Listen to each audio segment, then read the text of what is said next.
Assalamualaikum warahmatullahi wabarakatuh. Halo Soli Solihah yang ada di rumah. Bagaimana kabar kalian hari ini?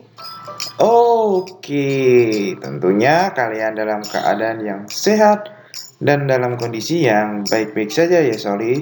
Semangat belajar, semangat belajar, semangat belajar ya. Walaupun masih daring, masih belajar dari rumah, masih secara virtual, tetap semangat. Oke, kita berdoa bersama-sama kepada Allah supaya corona segera pergi, segera menghilang, sehingga kita bisa kembali bersekolah. Yeay. Nah, Soli tidak lupa selalu mengingatkan kepada kalian untuk selalu melaksanakan adab Islami ya.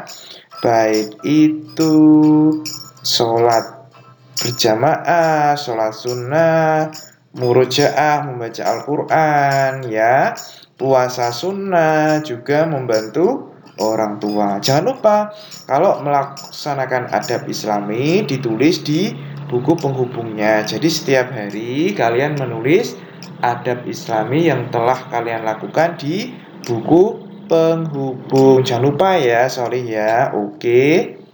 Nah, Solih Solihah kelas 3A. Kali ini kita berjumpa kembali ya secara virtual ya.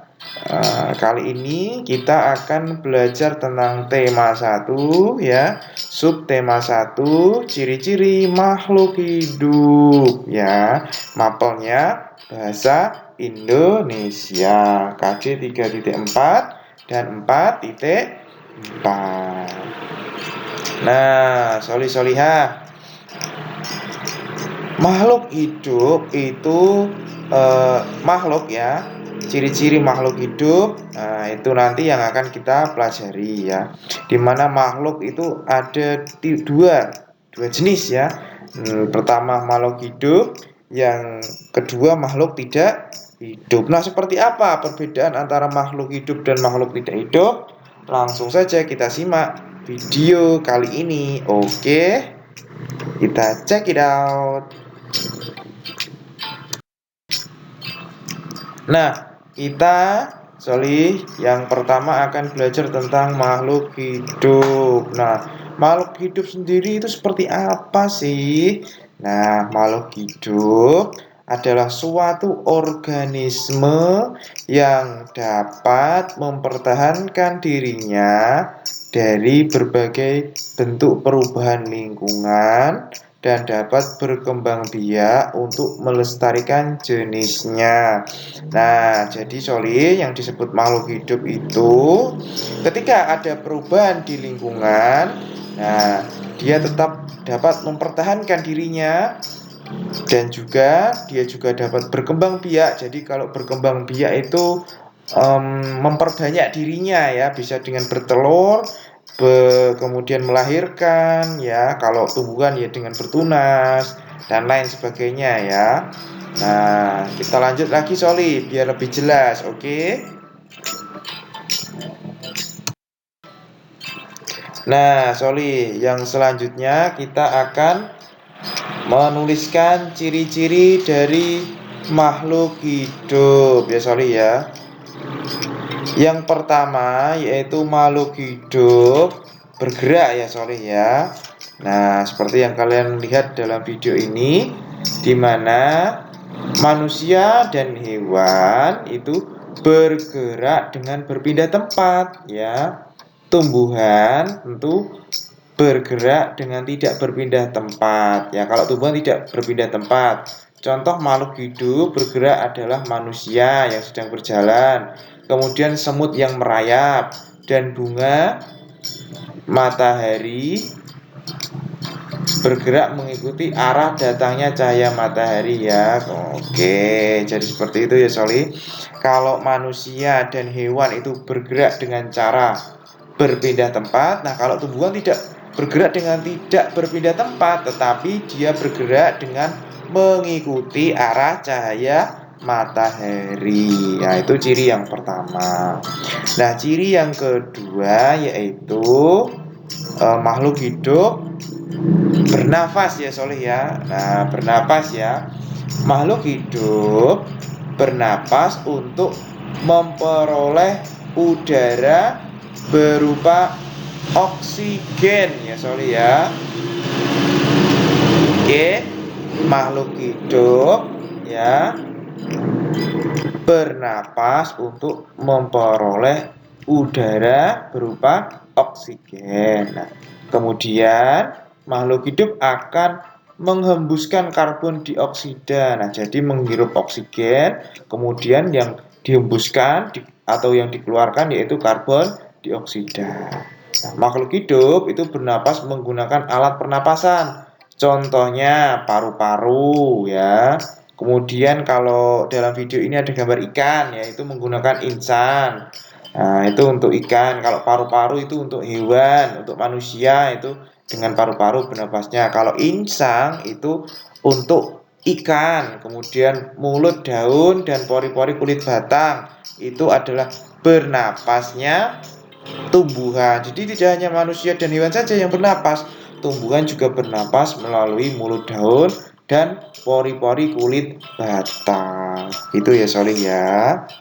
Kemudian yang ketiga yaitu dengan makan. Oh, siapa di sini yang suka makan? Ayo. Siapa yang hobinya makan sampai gemuk badannya? Ayo. Nah, makhluk hidup sendiri tentu membutuhkan makanan ya untuk bertahan hidup serta tumbuh dan berkembang. Makhluk hidup memperoleh makanan dari lingkungan.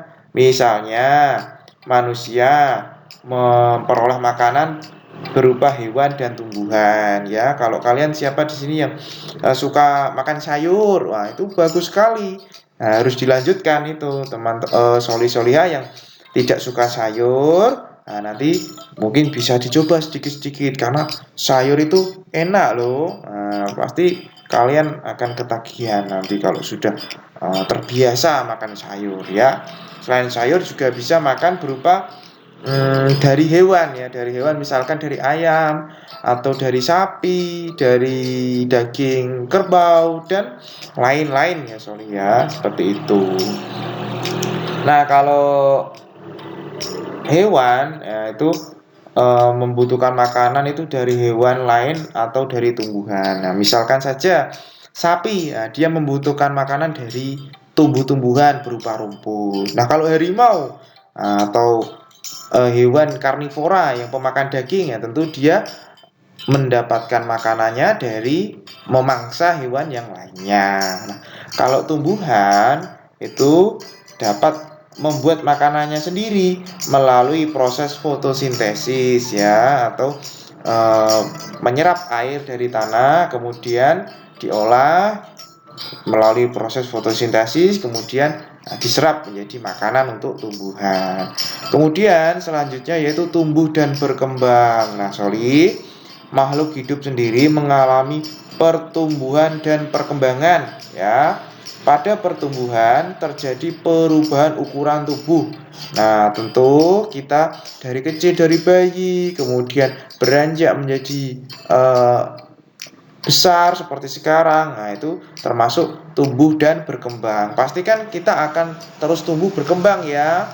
Dari bayi, kemudian menjadi anak-anak, menjadi remaja, kemudian menjadi dewasa dan menjadi tua. Nah, itu termasuk ke dalam tumbuh dan berkembang ya.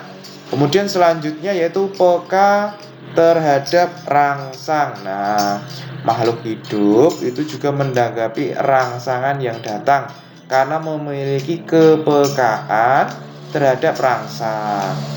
Nah, rangsang ini dapat berupa bau, dapat berupa cahaya, panas, bunyi, dan sentuhan. Contoh saja makhluk hidup, ya. Contoh makhluk hidup yang peka terhadap rangsangan adalah manusia ya. Contohnya manusia yang mengangkat tangan dengan cepat saat menyentuh benda panas, yaitu refleks ya. Nah, kalau tiba-tiba tangan kita menyentuh benda yang panas otomatis langsung diangkat. Waduh, panas. Nah, Seperti itu ya pasti ya. Kemudian laron. Nah, kalian tahu laron, serangga yang kecil itu ya. Nah, itu selalu mendekati cahaya pada saat malam hari. Ya, itu juga peka terhadap cahaya ya. Kemudian selain itu daun putri malu. Nah, ini dia, siapa yang di sini pernah melihat tumbuhan putri malu? Nah, tumbuhan putri malu sendiri kalau kalian pernah menemui ya, kalau kalian sentuh pasti dia akan mengatup atau menguncup ya. Nah, atau bergerak. Nah, itu juga terpeka terhadap rangsangan sentuhan ya. Contohnya seperti itu. Nah, ini dia selanjutnya yaitu dengan berkembang biak. Nah, berkembang biak atau untuk mempertahankan keturunan dengan memperbanyak diri ya. Perkembangan biakan untuk membuat jumlah makhluk hidup bertambah ya Solih ya. Makhluk hidup berkembang biak dengan berbagai cara. Sebagai contohnya, manusia berkembang biak dengan cara melahirkan. Kemudian itik dengan cara bertelur, seperti ayam juga bertelur. Dan tumbuhan berkembang biak menggunakan biji. Nah, seperti itu ya Solih ya. Nah, yang terakhir yaitu mengeluarkan zat sisa. Nah, sorry, makhluk hidup itu juga mengeluarkan zat sisa. Nah, zat sisa itu berupa apa? Berupa urin ya, bisa berupa urin, kemudian keringat. Nah, siapa kalian kalau habis berolahraga keringat? Nah, itu juga termasuk zat sisa ya. Kemudian kalau urin itu kalau misalkan kalian habis minum air, kemudian ingin ke toilet, ingin buang air kecil, lah itu termasuk juga zat sisa. Nah, itu tadi adalah ciri-ciri dari makhluk hidup Soli. Oke. Nah, cukup sekian ya Soli ya pembelajaran kita kali ini. Insya Allah akan kita lanjutkan kembali lain waktu. Apabila ada salah mohon dimaafkan. Wabillahi taufiq walhidayah. Wassalamualaikum warahmatullahi wabarakatuh. Dadah.